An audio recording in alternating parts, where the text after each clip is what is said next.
Welcome to all of you. आप सभी का स्वागत है। तो आज हम लोग डिस्कस करने वाले हैं मोशन। बट मोशन को डिस्कस करने से पहले ये जान लेना जरूरी है कि मोशन आया कहाँ से, है ना।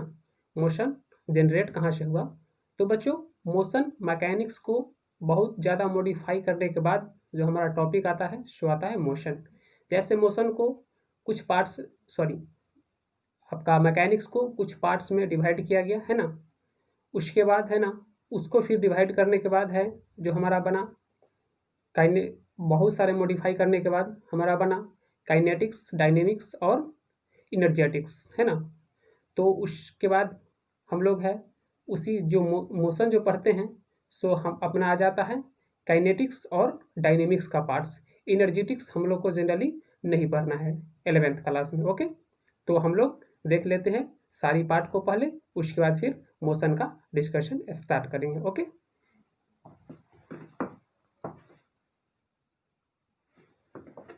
तो बच्चों देखिए, ये मैकेनिक्स को है ना बहुत सारे मॉडिफाई करने के बाद हम यानी लास्टिंग पॉइंट पे पहुंच चुके हैं। तो देखिए, ये अपना लास्टिंग पॉइंट आ जाता है काइनेमेटिक्स, डायनेमिक्स और इनर्जेटिक्स, है ना। बट हम लोग को ये इनर्जेटिक्स जो है सो 11th में जनरली ना पढ़ना है ना। यानी इसको हम लोग रिवाइज नहीं करते हैं, मेनली हम लोग दो ही को पढ़ते हैं जो अपना है काइनेमेटिक्स और डायनेमिक्स। इसको हम लोग नहीं पढ़ते हैं, है ना। हम लोग को यही दो से वर्क करना है, यही दो पे मेनली वर्क करना है ना, काइनेमेटिक्स और डायनेमिक्स, काइनेमेटिक्स और डायनेमिक्स, है ना। और यही जो अपना काइनेमेटिक्स और डायनेमिक्स का सारा पार्ट देखेंगे। तो अब बात आती है मोशन की, है ना। तो मोशन जो होती है यही काइनेमेटिक्स का एक छोटा छोटा पार्ट है मोशन। उसके बाद है रेस्ट है, मोशन है, डिस्टेंस है, डिस्प्लेसमेंट है, ये सब तो मोशन में ही आ जाता है ना। बट सब इसी का छोटा छोटा पार्ट्स आ जाता है काइनेमेटिक्स और डायनेमिक्स का, है ना। तो हम डिटेल के तौर पे आपको इतना दे दिए। अब हम लोग स्टार्ट करते हैं मोशन, जो मेनली हम लोग का चैप्टर है, motion and rest, rest and motion. Okay, तो नोट कर लीजिए इतना।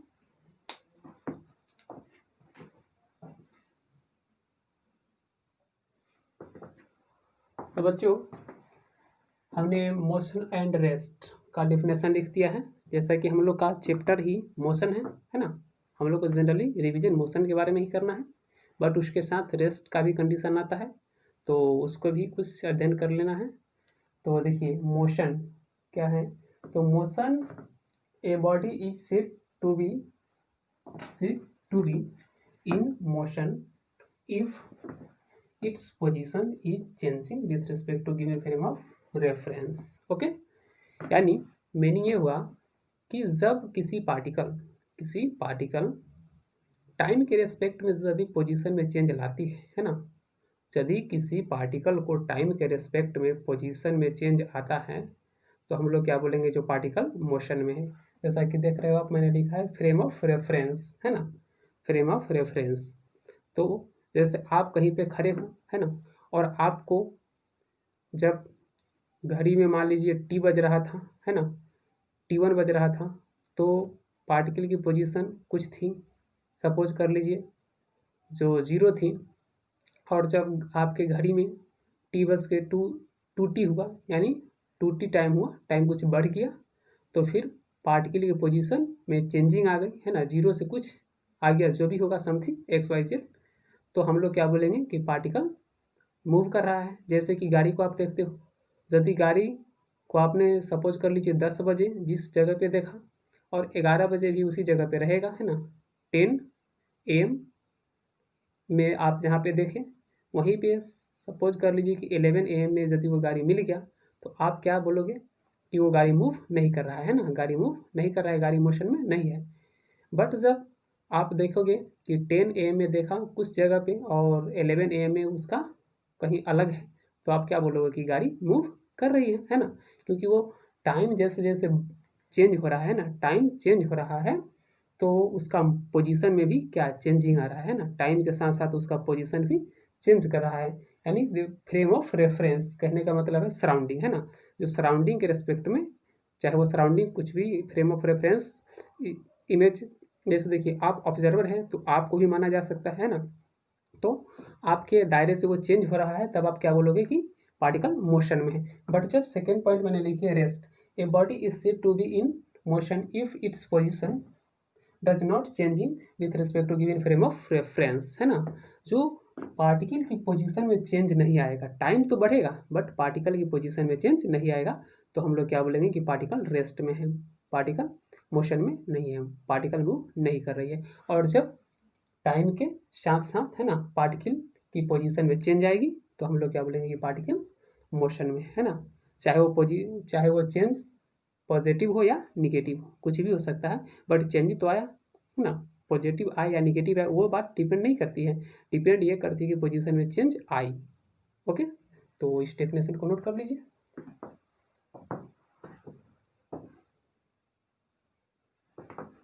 अब बच्चों मोशन को फिर टू पार्ट में डिवाइड किया गया है ना। मोशन को टू पार्ट में डिवाइड किया गया, आपका एक है एब्सोल्यूट मोशन और दूसरा है रिलेटिव मोशन। फर्स्ट है एब्सोल्यूट और सेकंड है रिलेटिव मोशन, है ना। तो देखिए एब्सोल्यूट मोशन क्या होता है, motion of a body with respect to ground is known as absolute motion, है ना। जब हम लोग मोशन को ग्राउंड के रिस्पेक्ट में ऑब्जर्व करेंगे ना, तब उस मोशन को हम लोग क्या बोलेंगे, एब्सोल्यूट मोशन, है ना। ग्राउंड के रिस्पेक्ट में जब ऑब्जर्व करेंगे तो एब्सोल्यूट मोशन। सेकंड है motion of any body with respect to other moving body is known as relative motion, है ना। जब हम लोग मोशन को किसी अदर पार्टिकल यानी अदर बॉडी के रिस्पेक्ट में उसको इमेजिंग करेंगे, है ना, ऑब्जर्व करेंगे, तो हम लोग क्या बोलेंगे, रिलेटिव मोशन। जैसे मान लो कि आप धरती पर से खड़ा होके, है ना, ग्राउंड पे से खड़ा होके यदि किसी गाड़ी को देख रहे हो कि वो मूव कर रहा है कि नहीं, तो उस मोशन को हम लोग क्या बोलेंगे, एब्सोल्यूट मोशन। बट जब तुम किसी गाड़ी में रहोगे, है ना, किसी वैन में रहोगे और तब तुम किसी चीज़ को मोशन को मेजर करोगे, है ना। जैसे आप एक ट्रेन में रहते हो और दूसरे ट्रेन को देखते हो कि वो मूव कर रहा है कि नहीं, तो वैसे वाले मोशन को हम लोग क्या बोलेंगे, रिलेटिव मोशन। बट जब हम लोग नीचे खड़े होके और कोई ट्रेन मूव कर रहा है तो उसको देखेंगे, तो उस टाइप के मोशन को हम लोग क्या बोलेंगे, एब्सोल्यूट मोशन, है ना। तो एब्सोल्यूट और रिलेटिव आप समझ गए, तो नोट कर लीजिए। उसके बाद हम लोग काइनेमेटिकल पैरामीटर देख लेते हैं। ओके,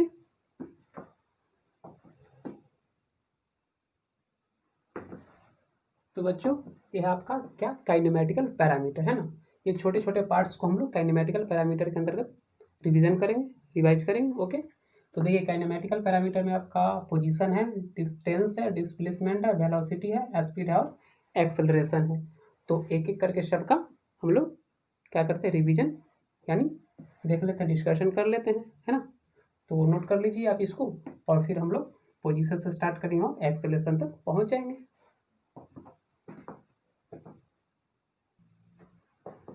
तो बच्चों अब अपना अगला पॉइंट क्या है, पोजीशन, है ना।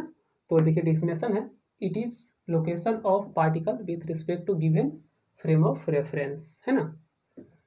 किसी भी पार्टिकल का लोकेशन, है ना, फ्रेम ऑफ रेफरेंस पे जब आप देखोगे, है ना, तो उसी को हम लोग क्या बोलेंगे, position. Position is vector quantity and positive, negative and zero. Position positive भी होता है, निगेटिव भी होता है और जीरो भी होता है। Position is always defined for time instant.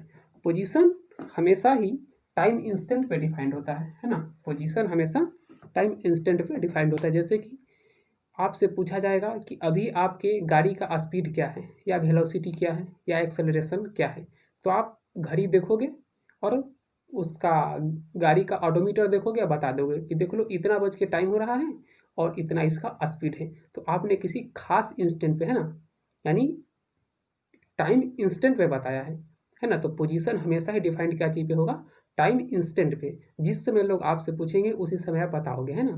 तो एक खास इंस्टेंट पे ये होता है, इसीलिए ये डिफाइंड क्या होता है, टाइम इंस्टेंट पे। ओके, अब देखिए इसको हम लोग रिप्रेजेंट क्या चीज़ से करेंगे, तो इसको हम लोग रिप्रेजेंट कर सकते हैं, इसको हम लोग रिप्रेजेंट कर सकते हैं वेक्टर आर, या फिर वेक्टर एक्स, वेक्टर वाई, कुछ से भी कर सकते हो, है ना। इससे आप रिप्रेजेंट कर सकते हो। एसआई यूनिट की बात कहोगे तो इसका एसआई यूनिट जो होगा, एसआई यूनिट बच्चों इसका एसआई यूनिट मीटर होगा, मीटर। और जब एसआई यूनिट मीटर होगा तो इसका डायमेंशन क्या होगा,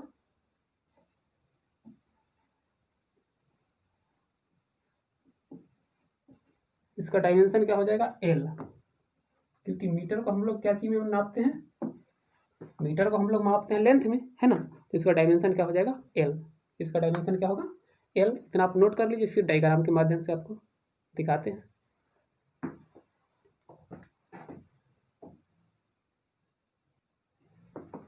तो बच्चों देखिए ये अपना क्या है, फिगर है बना हुआ, है ना।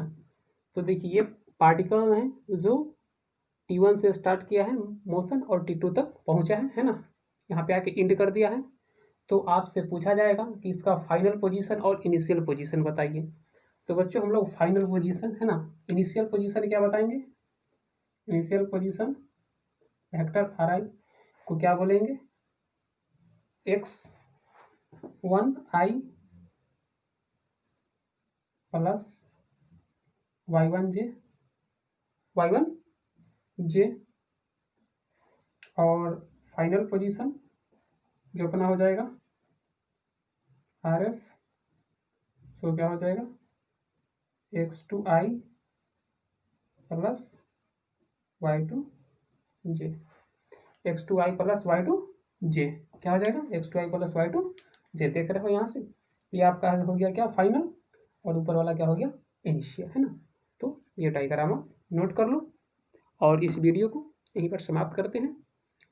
अब जो बच गया अपना पैरामीटर जो भी बचा हुआ है ना, इसके बाद जो डिस्टेंस था, डिस्प्लेसमेंट था, वेलोसिटी और स्पीड और एक्सेलरेशन, सो वो हम लोग अगले पार्ट में देखेंगे नेक्स्ट वीडियो में।